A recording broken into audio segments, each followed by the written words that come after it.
Assalamualaikum warahmatullahi wabarakatuh. Oke, luar biasa. Yuk tepuk tangan dulu untuk kita semua. Yuk, mantap. Nah, baik Bapak Ibu semuanya. Jadi mungkin Bapak Ibu semuanya yang baru mengikuti acara kita kali ini, izinkan saya untuk memperkenalkan diri. Jadi perkenalkan, nama saya Rizali Ansar. Saya adalah penyuluh pertanian lapangan asli dari Kabupaten Hulu Sungai Tengah yang tahun 2021 alhamdulillah langsung mendapatkan penghargaan, 2 penghargaan dari Menteri Pertanian. Yang pertama, saya mendapatkan penghargaan pada bulan Agustus 2021 sebagai penyuluh pertanian teladan tingkat nasional.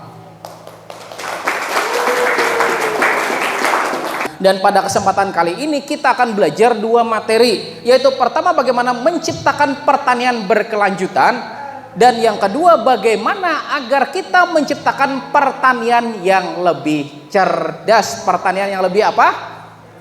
Lebih cerdas. Pernah tidak Anda kepikiran itu kan, Anda punya tanaman sebanyak anggap 5.000 tanaman apa sampai 10.000 tanaman misalnya, hanya dengan pencet handphone, pencet handphone, semua tanaman 10.000 tanaman semuanya tersirami. Ada yang kepikiran ke sana?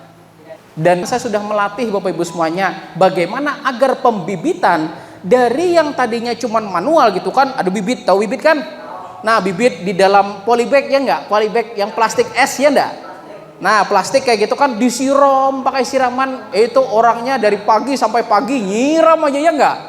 Nah, bukan dari pagi sampai sore, enggak, dari pagi sampai pagi nyiram aja kerjaannya. Maka kita ajarkan teknologi Bapak Ibu semuanya bagaimana caranya agar hanya dengan sekali pencet 50.000 tanaman semuanya tersirami. Itu bisa Bapak Ibu semuanya, namanya smart farming. Dan rumah saya di sini bisa nyalain lampu rumah saya di sana. Jadi semuanya terkontrol melalui internet. Maka dari itu izinkan saya untuk memulai materi pertama tentang sistem pertanian berkelanjutan. Nah, kenapa pertanian berkelanjutan? Ayo, kenapa? Karena selama ini dinilai pertanian kita sakit. Pernah tidak Anda kepikiran gitu kan, waktu pertama kali buka lahan subur, ya enggak? Hasilnya banyak. Tapi kok sekarang nggak sebanyak dulu ya? Ya enggak? Pernah nggak kepikiran kenapa gitu kan?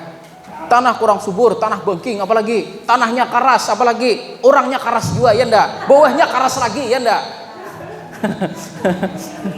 Penyebabnya banyak ya enggak. Nah, maka dari itu penyebab banyak tersebut kita berantas supaya apa? Supaya pertanian ini bukan cuma buat kita, tapi buat anak cucu kita nanti.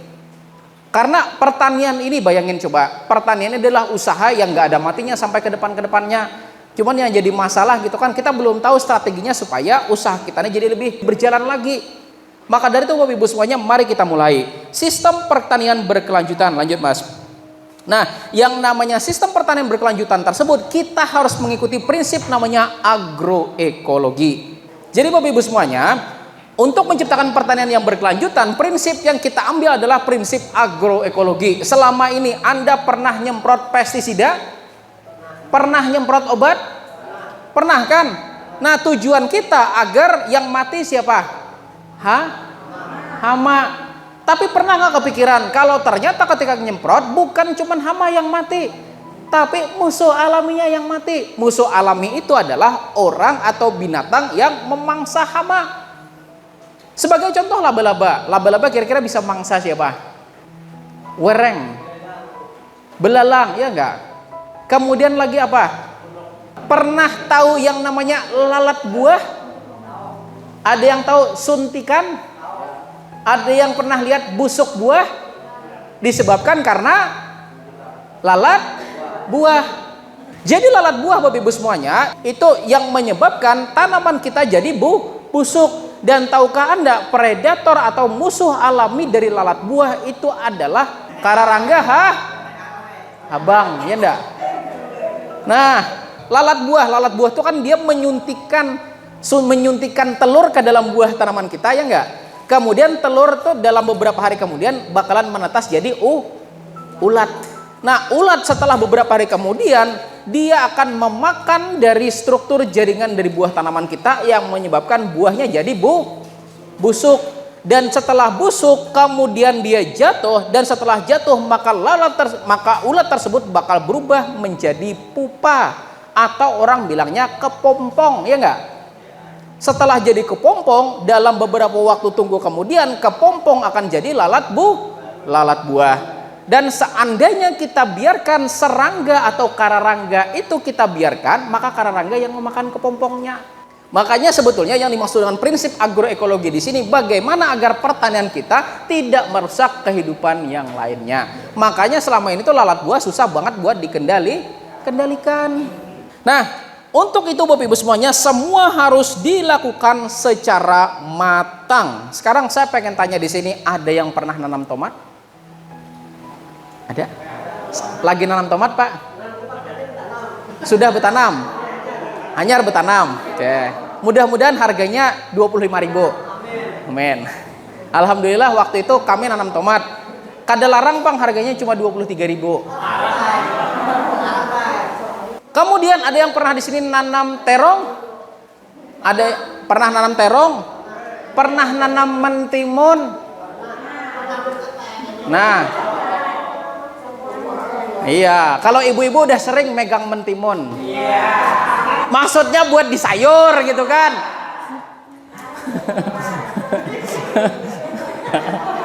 Jadi Bapak Ibu semuanya, terkadang gitu kan, kita mau nanam tanaman berdasarkan suasana hati. Oh, aku asa hendak nanam mentimun. Oh, aku asa hendak nanam karawila.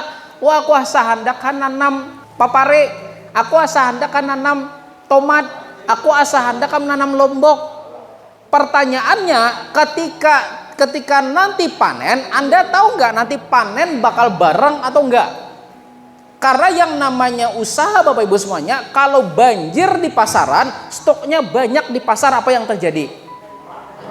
Harganya jadi murah. Nah, ujung-ujungnya geru kepalanya ada. Jadi Bapak Ibu semuanya, semua itu harus dilakukan secara matang. Maka Bapak Ibu semuanya, sebelum kita memutuskan nanam tanaman apa, kalau kami nih biasanya, kami tuh mesti jalan-jalan dulu gitu kan. Pertama kami biasanya jalan-jalan ke penjual benih, gitu kan, ke penjual benih. Pak, nang payuan di sini napa? Nang banyak ditukar orang sebulanan ini napa? Jadi orang kacang panjang. Artinya di daerah situ bakal orang nanam kacang panjang. Kalau kita nanam berarti kita sama, maka harganya juga sama. Maka jangan salahkan kalau harganya sama. Kemudian Anda jalan-jalan ke toko sebelah gitu kan. Di sini yang banyak apa? Kacang panjang lagi.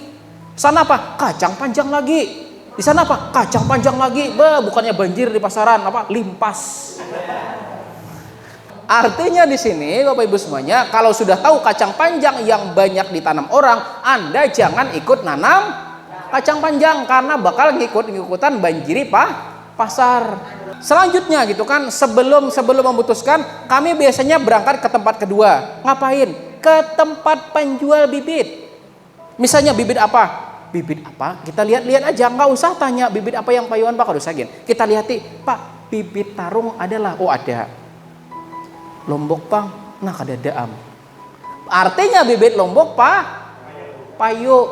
Artinya orang banyak nanam lombok. Maka kalau Anda nanam lombok, maka dalam 3-4 bulan kemudian bakal banjir. Makanya lombok murah. Sampai berapa? 15.000. 15.000 ini kabar 8.000. Artinya setelah kita survei di sini, kita tahu kita harus mesti nanam apa. Kami biasanya setelah tahu orang banyak nanam lombok, kita tanam tomat. Orang harga 15.000, kita harga 17.000 tomat. Kemudian Bapak Ibu semuanya, setelah kita menentukan benih apa yang mesti kita tanam, maka manfaatkan sumber daya lokal dan manfaatkan pembenah tanah yang ada di sekitar kita. Sekarang gini deh Bapak Ibu semuanya, kalau Anda mau nanam, sebelum nanam biasanya ada persiapan tanah kan, persiapan lahan kan, biasanya lahan dicangkul, lahan dibajak supaya gembur. Setelah gembur maka kita berikan pupuk dasar. Apa kira-kira pupuk dasarnya? Kotoran ayam, kotoran sapi. gitu kan, jangan disambet tahi gitu kan. Kadang-kadang sebenarnya istilah kata tuh sama, tapi ketika diucapkan dengan kata yang berbeda, arti sama bisa lain loh. Misalnya contoh, aku sayang sama kamu. Baik. Aku cinta sama kamu. Wah, kan kira-kira perempuan lebih suka mana, sayang atau cinta? Oh, saya aja. Pengalaman.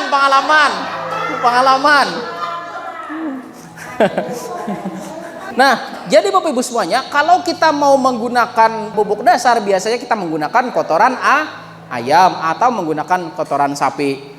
Nah, kelebihan dari kotoran ayam gitu kan, kelebihan kotoran ayam. Pertama, kotoran ayam tinggi akan unsur nitrogen dan juga fosfornya.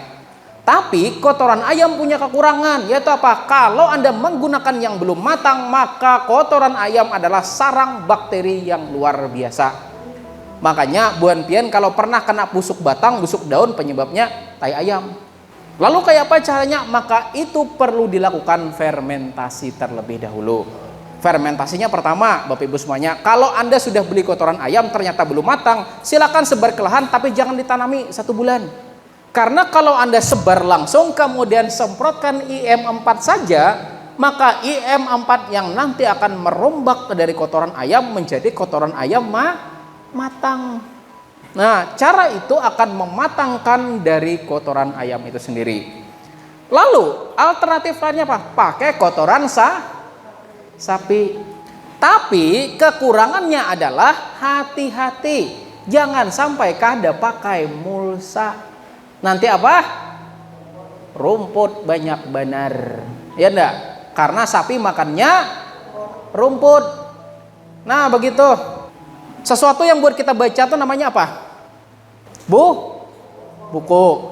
Ini namanya apa? Sesuatu yang di tangan kita namanya apa? Kalau sapi minumnya apa?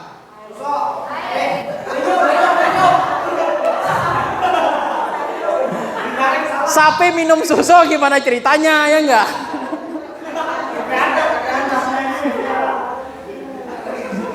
Sapi itu minumnya air gitu kan. Sapi minum susu tuh kayak gimana? Kayak gini minumnya.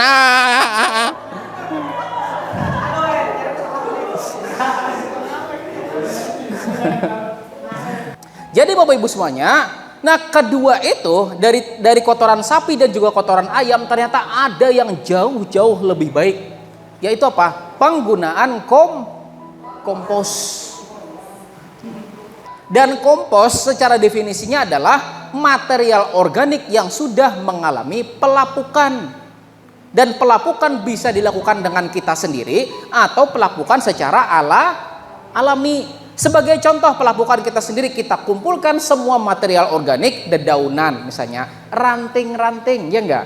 Kemudian ada sisa makanan, sisa sayuran kita kumpulkan, kemudian kita tambahkan gula dan juga starter misalnya IM4, kemudian kita tutup, maka jadilah kompos. Lalu yang namanya kompos yang terjadi secara alami adalah kompos yang kita biarkan gitu aja. Bahan organik yang kita biarkan gitu aja, yang terdekomposisi secara alami, maka jadilah kompos. Sebagai contoh, ada di sini yang pernah lihat gayam yang tadinya besar tiba-tiba mengecil, dan semakin mengecil maka semakin busuk. Dan ketika busuk, maka busukannya tersebut jadilah kompos. Dan percaya tidak percaya, kami sudah membuktikan ternyata pertumbuhan tanaman itu 2 kali lebih hebat penggunaan kompos daripada kotoran ayam dan juga kotoran sapi. Dan kami Bapak Ibu semuanya, kenapa tidak menggunakan kotoran ayam dan juga sapi? Karena beli. Bayangin coba, misal lahan kami punya lahan 2000 meter. Dengan kebutuhan kotoran sapi misalnya sekitar 50 karung. 50 dikali 20.000, jawabannya berapa? 1 juta. Bayangin coba kalau gayam, jerami, gratis. Kita manfaatkan, sebar ke lahan pertanian kita. Ternyata kami sudah mencoba bertahun-tahun Bapak Ibu semuanya. Tanaman cabai, kalau lihat video saya yang terbaru, barusan aja beberapa kali tayang gitu kan, saya selalu syuting di kebun cabai saya. Cabai orang, nah cabai kami no. Tukang putik No. Jadi Bapak Ibu semuanya, silahkan gunakan kompos, sebarkan ke lahan pertanian Anda, maka secara otomatis Anda sudah menyediakan bahan organik yang luar biasa pada lahan pertanian Anda. Dan efek dari bahan organik tersebut bukan cuma Anda yang merasakan. Bahan organik akan memperbaiki struktur, tekstur, dan juga sifat biologi tanah yang akan menyebabkan tanah Anda akan subur secara permanen. Dan akan menyebabkan ketika permanen tersebut, ketika kita wariskan, maka ini nanti akan menjadi kesuburan secara berkelanjutan. Jadi Bapak Ibu semuanya, gunakan terus bahan organik, gunakan terus, manfaatkan bahan-bahan yang ada di sekitar kita, maka insya Allah tanah kita akan subur secara permanen. Ulun pengen tanya ke pian-pian seberataan, bermasalah tidak dengan modal? Bagi Anda yang punya modal banyak mungkin tidak masalah. Tapi bayangkan coba kalau kita yang tidak punya modal. Kan yang jadi masalah kadang kita hendak menyemprot modal kadede. Ya kan? Hendak bertanam sara belarang. Maka ada tips Bapak Ibu semuanya supaya kita mendapatkan modal. Mau tahu? Mau tahu? Nah, gampang Bapak Ibu semuanya dapat modal. Jadi ada beberapa, mulai dari yang paling gampang sampai yang paling gampang banget. Itu ada. Yang pertama, modal bisa didapat dengan tabungan sendiri. Benar nggak? Nah, itu yang pertama. Silakan pakai tabungan sendiri. Kemudian yang kedua, modal bisa didapat sama dengan tabungan, tapi punya orang. Ya kan? Minjam. Nah, jadi masalah bukan yang minjam, tapi yang minjami geludupan. Karena terkadang nang dijamini sangar pada nang minjami. Yang ketiga, modal bisa dengan konsinyasi atau istilahnya dengan patungan. Ya tidak? Nah, silakan. Kalau misalnya tidak bisa minjam sama orang lain, boleh patungan. Artinya, misalnya Anda mau usaha gitu kan, nanti kalau berhasil, Ikam dapat bagi hasil sekian, aku dapat sekian. Bisa tidak diterapin? Bisa. Tapi ada yang paling mudah banget lagi, mau tahu? Mau tahu? Nah, caranya Bapak Ibu semuanya, silahkan kumpulkan orangnya 50 orang. Kira-kira punya teman tidak 50 orang? Punya kan?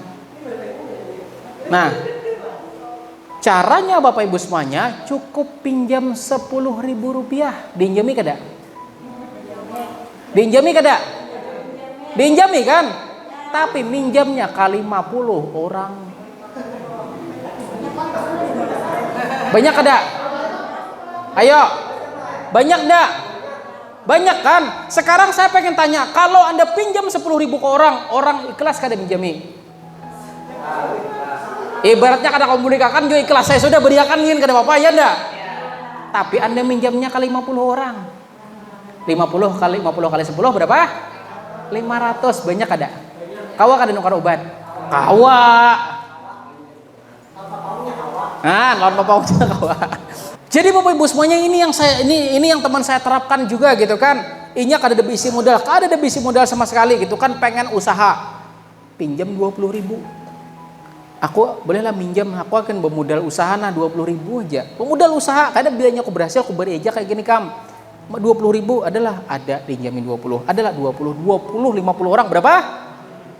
1 juta. Harap pada di bank ya kada? Nah, iya langsung nih kira-kira besok pemakai nih kira-kira nih. Tapi nang di sini kada berlaku nih, sudah tahu nih utang Anda bertahan. Jadi Bapak Ibu semuanya, silahkan Anda pinjam sebanyak 10.000 rupiah kepada 50 orang, maka dijamin bakal terkumpul berapa? 500.000. Dijamin Anda bisa berusaha tani, bener gak? Bisa. Benih itu paling 100.000 dan itu isinya 2.000 loh Bapak Ibu semuanya. Ya anggap misalnya Anda beli benih patungan lah sama teman gitu kan, separuh seorang. Nyemai harganya 100.000, berarti 50 seorang. Berarti Anda cuma keluar sebanyak 50.000 saja. Nah, masih punya modal yang lain, silahkan Tapi ingat, kalau niatnya minjam, ingat harus dikembalikan. Karena begini, meskipun kan kawan itu cuma 10.000, ya ibaratnya tuh misalnya kita kena kau bayar jadi beriakan. Tapi kalau kita kawan mengembalikan, itu biasanya jadi nilai plus bagi kita di mata orang lain, bener nggak? Ini aku kemarin tuh ada minjam 10.000, ikan makin berusaha, nah silakan ambil ha. Kau bayar tambahnya jadi 12.000 nah. Jadi silakan. Kalau Anda kesulitan mencari modal, gunakan tips nomor 1, 2, 3, dan 4 tadi. Insya Allah kita pasti punya modal. Masuk akal tidak? Nah, jadi kayak gitu ya Bapak semuanya.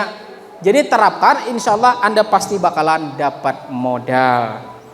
Nah, jadi itu semuanya Bapak Ibu semuanya, materi kita tentang yang pertama ini tentang pertanian berkelanjutan. Adakah dulu yang ingin tanyakan? Sebelum kita lanjut ke materi yang kedua nanti tentang smart farming. Ayo silakan jika ada yang ingin ditanyakan.